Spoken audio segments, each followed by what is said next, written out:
શ્રી ગણેશાય નમઃ. ત્રિશુળ ચેનલમાં તમારું સ્વાગત છે મિત્રો. આજે હું તમારી સમક્ષ લઈને આવી છું પુરુષોત્તમ માસના ત્રીજા દિવસની કથા, જેનું નામ છે શ્રદ્ધાનું ફળ. અનંતપુરમાં એક સુથાર રહેતો હતો. તેના કુટુંબમાં તેની પત્ની, 7 દીકરીઓ અને 2 દીકરા, કુલ મળીને 11 જણ રહેતા હતા. દીકરીઓ મોટી હતી જ્યારે 2 દીકરા નાના હતા. આખા કુટુંબના ગુજરાનનો ભાર તેના એકલા ઉપર હતો. તે લાકડા ઉપરની કારીગરીમાં હોશિયાર હતો, તેથી ગામડામાંથી તેને સુથારી કામ મળ્યા કરતું હતું. તે ખાસ કરીને દેવી દેવતાઓના નાના નાના મંદિરો બનાવતો હતો.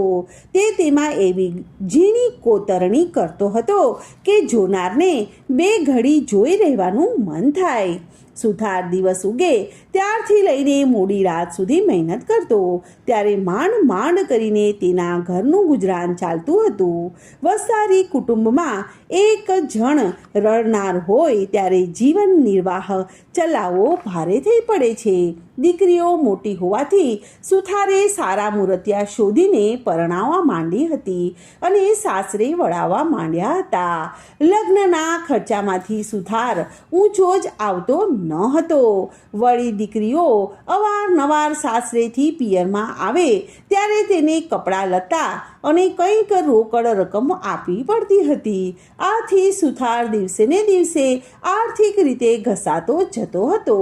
જેમ જેમ દિવસો વીતતા ગયા તેમ તેમ સુથારની ચિંતા વધતી ગઈ. વળી જુવાની હતી ત્યાં સુધી તે રાત અને દિવસ કામ ખેંચતો હતો, પણ હવે તો શરીર પણ ના પાડવા લાગ્યું હતું. શરીર થાકી જવા લાગ્યું હતું. છતાં સુથાર જેમ તેમ કરીને ઘરનો ખર્ચ કાઢવા મહેનત કરતો જતો હતો. જુવાનીમાં સુથારને ભગવાન સાંભળ્યા ન હતા. તે તો પોતાના કામમાં જ રચ્યો પચ્યો રહેતો હતો. હવે ઉંમર થતાં તે રોજ સવારે ઉઠી દેવદર્શને જવા લાગ્યો. ક્યારેક કથા મંચાતી હોય, કીર્તન થતા હોય તો તે સાંભળવા માટે બેસી જતો હતો. એકવાર ગામમાં એક કથાકાર આવ્યા. તે સુંદર કથા કરતા હતા. સુથાર તેમની કથા સાંભળવા બેઠો. કથાકારે કહ્યું કે પ્રાણી માત્રના ભરપોષણની ચિંતા દરરોજ ભગવાન રાખે છે. તે કીડીને કણ અને હાથીને મણ દેનારો છે. તે ભૂખ્યા ઉઠાડે છે પણ કોઈને ભૂખ્યા સુવડાવતો નથી. છતાં માણસ ચિંતામાં ને ચિંતામાં આખી જિંદગી પસાર કરી નાખે છે. તે ભગવાન ઉપર ભરોસો રાખતો નથી. ભગવાન ઉપર ભરોસા રાખનાર કદાપી દુઃખી થતો નથી. ભગવાનને તેની ચિંતા કરવી પડે છે. કથાકારના આ શબ્દો સાંભળીને સુથારને પસ્તાવો થવા લાગ્યો. તે વિચારવા લાગ્યો કે આખી જિંદગી મેં ઢસરડો જ કર્યો છે. કોઈ દિવસ શાંતિથી બેસી અને ભગવાનનું નામ લીધું નથી. હજુ એ પણ સમય છે.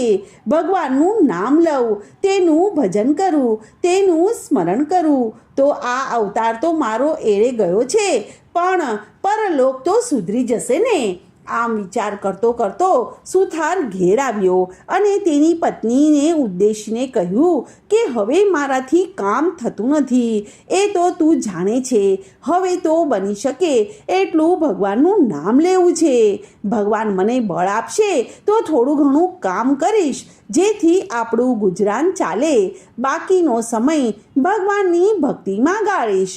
1000 હાથવાળો મારો નાથ આપણને મદદરૂપ બનશે. પત્ની બોલી કે તમારું કહેવું ખરું છે.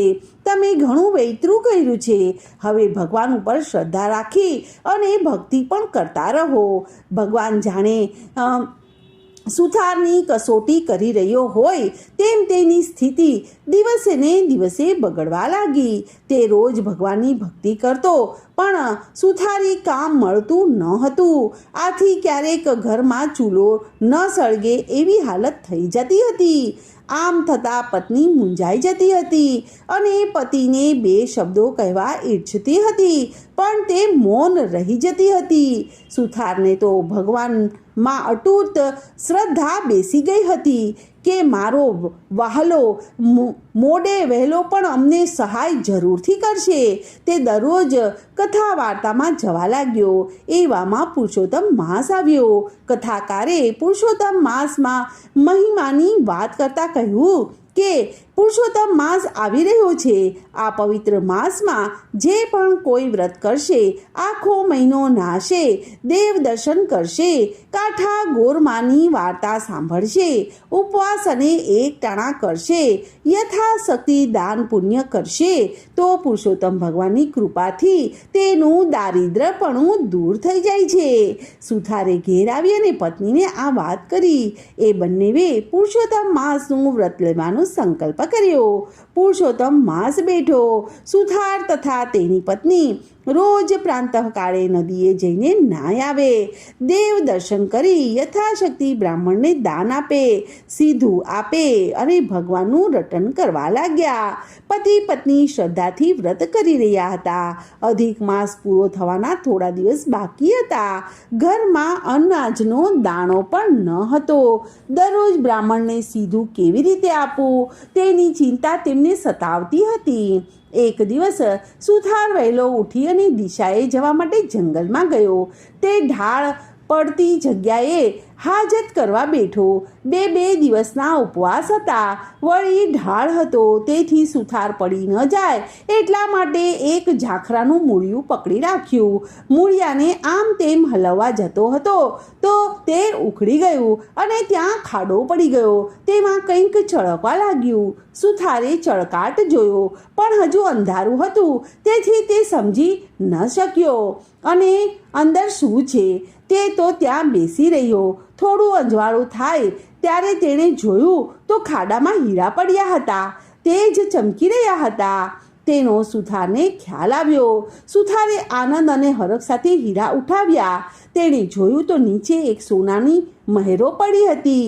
માટી કાઢીને ખાડો કરીને ઊંડો કર્યો તો તાંબાનો ચરુ દેખાયો. આખો ચરુ સોના મોરથી ભરેલો હતો. આ બધું જોઈને સુથારના આનંદનો પાર ન રહ્યો. પછી વિચાર આવ્યો કે આ તો દાટેલું ધન, આ મારાથી ન લેવાય. મારા ઘરમાંથી ચરુ નીકળ્યો હોય તો મારા હકનો ગણાય, પણ આ તો પાદરે પડેલું ધન છે, મારાથી ન લેવાય. હાલમાં પુરુષોત્તમ ભગવાનનું હું વ્રત કરું છું, તેથી પરધન લઉં તો પાપી કહેવાવ. આમ વિચારી ને સુથાર ચરુ લીધા વગરનો ઘેર પાછો ફર્યો. સુથાર રોજ દિશાએ જતો હતો, પણ આજે બહુ વાર લાગી અને ઘણો સમય થવાથી સુથારની પત્ની ચિંતા કરતા બારણે આવી અને ઊભી સુથારની પ્રતીક્ષા કરી રહી હતી. સુથારે ઘેર આવી અને પોતાની પત્નીને સોનાના ચરુની વાત કરી. પત્ની તો આ વાત સાંભળીને રાજી થઈ ગઈ. દાટેલું ધન હાથમાં આવવા છતાં પતિને ખાલી હાથે પાછો ફરેલો જોઈ અને તો ગુસ્સો કરીને કહેવા લાગી કે તમે તો સાવ ભગત થઈ ગયા છો. તમારે ક્યાં ચોરી કરવાની હતી? અરે રે, ઘરે બેઠા ગંગાજી આવી અને તમે તો કોરા જ રહી ગયા. અકર્મી અને પડ્યો કાળો જ હોય. અને ચાલો મને દેખાડો એ જગ્યા, હું એ ચરુ લઈ આવું. સુથાર કહે કે એ તો અણહકનું કહેવાય છે ધન, એ લઈએ તો મારી ભક્તિ એળે જાય. હવે તેલ અને તાવડો છોડો અને ચાલો મારી સાથે. લક્ષ્મી ચાંદલો કરવા આવી અને તમે એને વધાવી લો. ભગવાન ઉપર મને શ્રદ્ધા છે. પારકા ધનને હું હાથ નહીં અડાડું. તારે જોઈતું હોય તો તું જઈને લઈ આવ. મારા ભગવાન ઉપર મને ભરોસો છે. ભગવાનને મને ન્યાલ કરવો હશે તો ઘરમાં બેઠા ધનનો વરસાદ વરસાવશે. આ સાંભળીને પત્ની તો કપાળ કૂટવા લાગી, પણ સુથાર એકનો બે ન થયો. પત્નીને બહુ ધમ પછાડા કર્યા ત્યારે તેણે સ્થળની નિશાની આપી અને કહ્યું કે તારે ચરુ જોઈતો હોય તો તું લઈ આવ, હું તો નહીં જ આવું.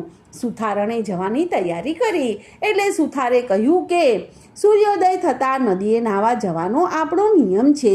જો એ નિયમ તૂટશે તો ભગવાન નારાજ થશે. છેવટે સુથારણે જીદ છોડી અને બંને નદીએ નાવા ચાલ્યા ગયા.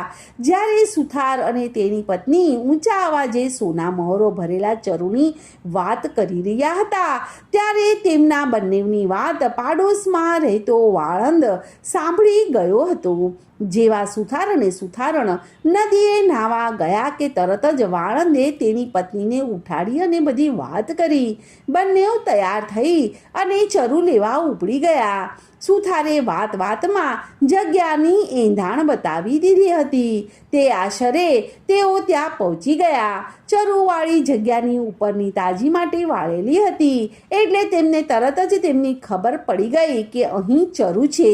બંનેવે હાથોહાથ માટીને ખોદી નાખી. તેમણે જોયું કે ખાડામાં તો મોટા મોટા વીંછીઓ ખદબદતા હતા. આ દ્રશ્ય જોઈ અને બંને હેબતાઈ ગયા. તેમના આશ્ચર્યનો અને ગુસ્સાનો પાર ન રહ્યો. તેમણે મનમાં નક્કી કર્યું કે સુથારણે મારું જૂનું વેર વાળવા માટે, મને વીંછીઓ કરડાવવા માટે આ કાવતરું રચ્યું છે. બસ હવે અમે એને ખબર પાડી દઈએ ત્યારે જ ખરા. આવા વિચાર કરી અને તેઓ ખાડાવાળી માટીમાંથી વીંછીઓ ભરેલ ચરુ પોતાની સાથે લાવેલ ચાદરમાં બાંધી અને પોતાના ઘેરે લઈ આવ્યા. એ ચરુને લઈને વાળંદ છાપરીએ ચડી ગયો અને સુથારના નળિયા ખસેડીને ત્યાં બેસી ગયો. સુથાર અને તેની પત્ની સ્નાન કરીને પાછા આવ્યા. સુથાર ભગવાનની પૂજા કરવા બેઠો. લાગ જોઈને વાળંદે ચરુ ઊંધો વાળી દીધો અને ખડીંગ ખડીંગ કરતી સોનામોરો વરસી ગઈ. સુથાર અને તેની પત્ની તો હેબતાઈ જ ગયા. સુથારની આંખોમાંથી આંસુ આવી ગયા. અરે રે, ભગવાને મારા માટે કેવું કષ્ટ લીધું. મેં ઘેર બેઠા ધન માગ્યું તો તેમણે છાપરું ફાડીને મને સોનામોરો વરસાવી દીધી. સુથારને પુરુષોત્તમ ભગવાન ઉપર શ્રદ્ધા હતી, તેથી તે એમ સમજ્યા કે ભગવાનનું વ્રત મને ફળ્યું છે. ભગવાનને ખુશી થઈ અને એણે મને ઘેર બેઠા લક્ષ્મી મોકલી. હવે મારે ધન લેવામાં કાંઈ જ વાંધો નથી.